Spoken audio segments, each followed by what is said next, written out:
या देवी सर्वभूतेषु चन्द्रघण्टारूपेण संस्थिता नमस्तस्यै नमस्तस्यै नमस्तस्यै नमो नमः। स्वागत है। मैं भाविनी मिश्रा आप सभी के सुखी और स्वस्थ जीवन की कामना करती हूँ और आप सभी को नवरात्रि की बहुत बहुत शुभकामनाएं। ये नवरात्रि हम सभी के जीवन में सुख समृद्धि और ऐश्वर्य लेकर आए। हम पढ़ रहे हैं दुर्गा सप्तशती का पाठ और मैंने इसके पहले दुर्गा सप्तशती का प्रथम अध्याय, द्वितीय अध्याय, तृतीय अध्याय संपूर्ण किया है। आप मेरे चैनल पे जाके देख सकते हैं। आज हम दुर्गा सप्तशती के चतुर्थ अध्याय को पढ़ेंगे और सुनेंगे, तो प्रेम से बोलिए साचे दरबार की जय। माता रानी हम सब पर अपनी कृपा बनाए रखें। इसी के साथ चौथा अध्याय शुरू करते हैं। इंद्रादि देवताओं द्वारा देवी की स्तुति इसका वर्णन किया गया है चतुर्थ अध्याय में। चलिए ध्यान लगाएंगे और सुनेंगे। सिद्धि की इच्छा रखने वाले पुरुष जिसकी सेवा करते हैं तथा देवता जिन्हें सब ओर से घेरे रहते हैं, उन जया नाम वाली दुर्गा देवी का ध्यान करें। उनके श्रीअंगों की आभा काले मेघ के समान श्याम है। वे अपने कटाक्षों से शत्रु समूह को भय प्रदान करती हैं। उनके मस्तक पर आबद्ध चंद्रमा की रेखा शोभा पाती है। वे अपने हाथों में शंख, चक्र, कृपाण और त्रिशूल धारण करती हैं। उनके 3 नेत्र हैं। वे सिंह के कंधे पर चढ़ी हुई हैं और अपने तेज से तीनों लोकों को परिपूर्ण कर रही हैं। ऋषि कहते हैं, अत्यंत पराक्रमी दुरात्मा महिषासुर तथा उसकी दैत्य सेना के देवी के हाथ से मारे जाने पर इंद्र आदि देवता प्रणाम के लिए गर्दन तथा कंधे झुकाकर उन भगवती दुर्गा का उत्तम वचनों द्वारा स्तवन करने लगे। उस समय उनके सुंदर अंगों में अत्यंत हर्ष के कारण रोमांच आया था। देवता बोले, संपूर्ण देवताओं की शक्ति का समुदाय ही जिनका स्वरूप है तथा जिन देवी ने अपने शक्ति से संपूर्ण जगत को व्याप्त कर रखा है, समस्त देवताओं और महर्षियों की पूजनीय उन जगदम्बा को हम भक्ति पूर्वक नमस्कार करते हैं। वे हम लोग का कल्याण करें। जिनके अनुपम प्रभाव और बल का वर्णन करने में भगवान शेषनाग, ब्रह्मा जी तथा महादेव जी भी समर्थ नहीं हैं। वे भगवती चंडिका संपूर्ण जगत का पालन एवं अशुभ भय का नाश करने का विचार करें। जो पुण्यात्माओं के घरों में स्वयं ही लक्ष्मी रूप से, पापियों के यहाँ दरिद्रता रूप से, शुद्ध अंतःकरण वाले पुरुषों के हृदय में बुद्धि रूप से, सत्पुरुष में श्रद्धा रूप से तथा कुलीन मनुष्य में लज्जा रूप से निवास करती हैं, उन आप भगवती दुर्गा को हम नमस्कार करते हैं। देवी आप संपूर्ण विश्व का पालन कीजिए। देवी आपके इस अचिंत्य रूप का, असुरों का नाश करने वाले भारी पराक्रम का तथा समस्त देवताओं और दैत्यों के समक्ष युद्ध में प्रकट किए हुए आपके अद्भुत चरित्रों का हम किस प्रकार वर्णन करें। आप संपूर्ण जगत की उत्पत्ति के कारण हैं। आप में सत्गुण, रजोगुण, तमोगुण ये तीनों गुण मौजूद हैं। जो भी दोषों के साथ आपका संसर्ग नहीं जान पड़ता। भगवान विष्णु और महादेव जी आदि देवता भी आपका पार नहीं पाते।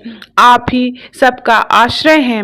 यह समस्त जगत आपका अंशभूत है, क्योंकि आप सबकी आदिभूत अवाकृता परा प्रकृति हैं। देवी संपूर्ण यज्ञों में जिसके उच्चारण से सब देवता तृप्त लाभ करते हैं, वह स्वाहा आप ही हैं। इसके अतिरिक्त आप पितरों को भी तृप्त करने का कारण है। अतएव सब लोग आप को स्वधा भी कहते हैं। देवी जो मोक्ष की प्रतिम का साधन है, अचिंत्य महाव्रत स्वरूपा है, समस्त दोषों से रहित जितेंद्रिय तत्वों को ही सार वस्तु मानने वाली तथा मोक्ष की अभिलाषा रखने वाले मुनिजन जिनका आधार अभ्यास करते हैं, वह भगवती पराविद्या आप ही हैं। आप शब्द स्वरूपा हैं। अत्यंत निर्मल ऋग्वेद, यजुर्वेद तथा उदय गीत के मनोहर पदों के पाठ से युक्त सामवेद का भी आधार आप ही हैं। आप देवी त्रयी और भगवती हैं।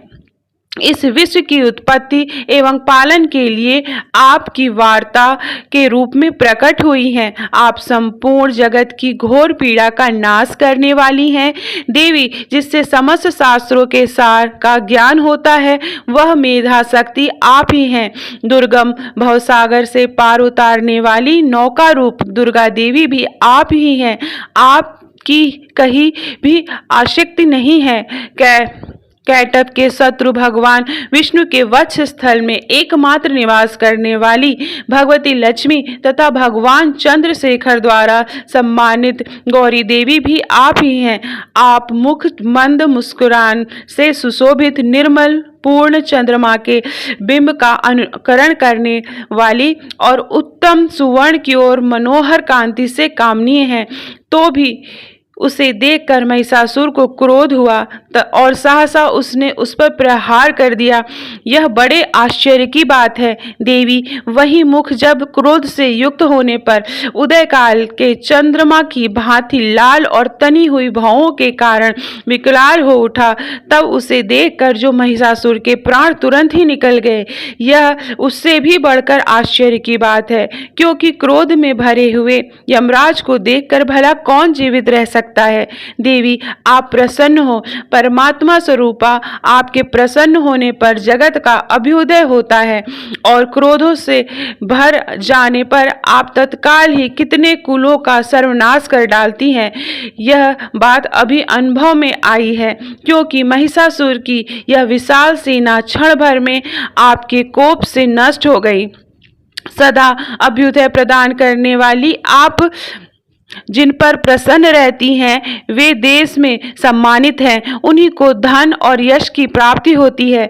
उन्हीं का धर्म कभी शिथिल नहीं होता तथा वे ही अपने हुष्ट पुष्ट स्त्री पुत्र और भृत्यों के साथ धन माने जाते हैं। देवी आपकी ही कृपा से पुण्यात्मा पुरुष प्रतिदिन अत्यंत श्रद्धा पूर्वक सदा सब प्रकार के धर्मानुकूल कर्म करता है और उसके प्रभाव से स्वर्गलोक में जाता है। इसलिए आप तीनों लोकों में निश्चय ही मनोवांछित फल देने वाली हैं। माँ दुर्गे आप स्मरण करने पर प्राणियों का भय हर लेती हैं और स्वस्थ पुरुषों द्वारा चिंतन करने पर उन्हें परम कल्याणमयी बुद्धि प्रदान करती हैं।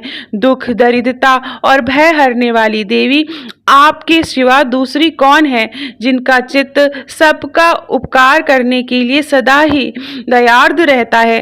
देवी इन राक्षसों को मारने से संसार को सुख मिले तथा ये राक्षस चिरकाल तक नरक में रहने के लिए भले ही पाप करते रहे हों, इस समय संग्राम में मृत्यु को प्राप्त होकर स्वर्गलोक में जाएं। निश्चय ही यही सोचकर आप शत्रुओं का वध करती हैं। आप शत्रुओं पर शस्त्रों का प्रहार क्यों करती हैं? समस्त असुरों को दृष्ट पात्र मात्र से ही भस्म क्यों नहीं कर देती? इसमें एक रहस्य है। ये शत्रु भी हमारे शास्त्रों के पवित्र होकर उत्तम लोकों में जाएं। इस प्रकार उनके प्रति भी आपका विचार अत्यंत उत्तम रहता है।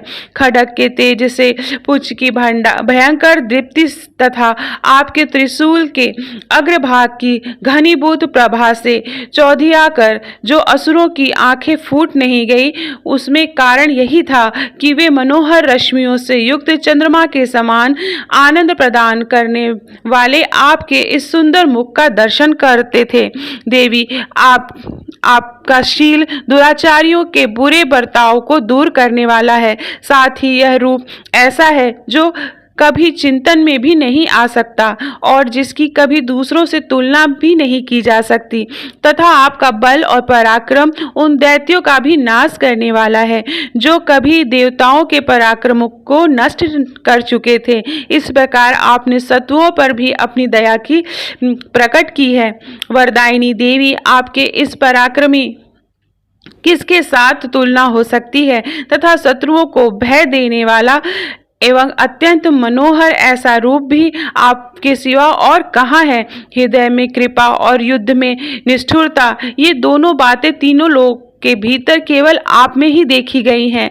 माते, आपने शत्रुओं का नाश करके इस समस्त त्रिलोकी की रक्षा की है। उन शत्रुओं को भी युद्धभूमि में मारकर स्वर्ग लोक में पहुंचाया है तथा उन्मत्त दैत्यों से प्राप्त होने वाले हम लोग को भय को दूर किया है।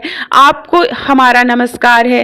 देवी, आप शूल से हमारी रक्षा करें। अंबिके, आप खड्ग से हमारी रक्षा करें तथा घंटा की ध्वनि और धनुष की टंकार से भी हम लोगों की रक्षा करें। चंड के पूर्व, पश्चिम और दक्षिण दिशा में आप हमारी रक्षा करें एवं ईश्वरी, आप त्रिशूल को घुमाकर आप उत्तर दिशा में भी हमारी रक्षा करें। तीनों लोकों में आपके जो परम सुंदर एवं अत्यंत भयंकर रूप विचरते रहते हैं, उनके द्वारा भी आप हमारी तथा इस भूलोक की रक्षा करें।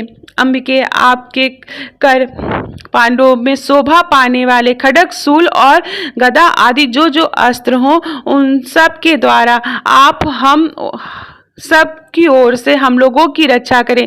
ऋषि कहते हैं, इस प्रकार जब देवताओं ने जगन माता दुर्गा की स्तुति की और नंदनवन के दिव्य पुष्पों एवं गंध, चंदन आदि के द्वारा उनका पूजन किया, फिर सबने मिलकर जब भक्तिपूर्वक दिव्य धूपों की सुगंध निवेदन की, तब देवी ने प्रसन्न वदन होकर प्रणाम करते हुए सब देवताओं से कहा। देवी बोली, देवताओं, तुम सब लोग मुझसे जिस वस्तु की अभिलाषा रखते हो उसे मांगो। देवता बोले, भगवती ने हमारी सब इच्छा पूर्ण कर दी, अब कुछ भी बाकी नहीं है, क्योंकि हमारा यह शत्रु महिषासुर मारा गया।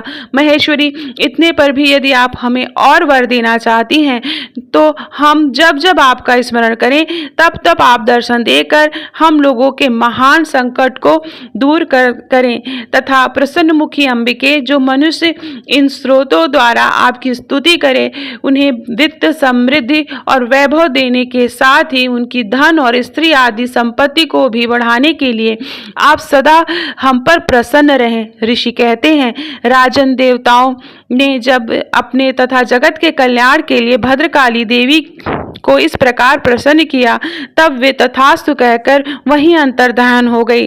भूपाल, इस प्रकार पूर्व काल में तीनों लोक का हित चाहने वाली देवी जिस प्रकार देवताओं के शरीर में प्रकट हुई थी, वह सब कथा मैंने कह सुनाई। अब पुनः देवताओं का उपकार करने के लिए देवी दुष्ट दैत्यों तथा शुंभ निशुंभ का वध करने एवं सब लोकों की रक्षा करने के लिए गौरी देवी के शरीर से जिस प्रकार प्रकट हुई थी, वह सब प्रसंग मेरे मुंह से सुनो। मैं उनका तुम्हें यथावत वर्णन करता हूँ। इस प्रकार से मार्कंडेय पुराण में सर्वाधिक कथा इस प्रकार श्री मार्कंडेय पुराण में सर्वाणिक मनवंतर की कथा के अंतर्गत देवी महात्मन के सक्रादि स्तुति नामक चौथा अध्याय पूरा हुआ। तो प्रेम से बोलिए जय माता दी, जयकारी लगाएंगे जय माता दी। सर्व मंगल मांगले शिवे सर्वार्थ साधिके स्वर्णतम के गौरी नारायणी नमस्तुते। तो इस तरह से माता रानी का जाप करेंगे। वीडियो पसंद आए तो मेरे चैनल को प्लीज़ सब्सक्राइब कर लीजिएगा। इसके बाद मैं आगे के अध्याय भी आपको पढ़ के सुनाऊंगी।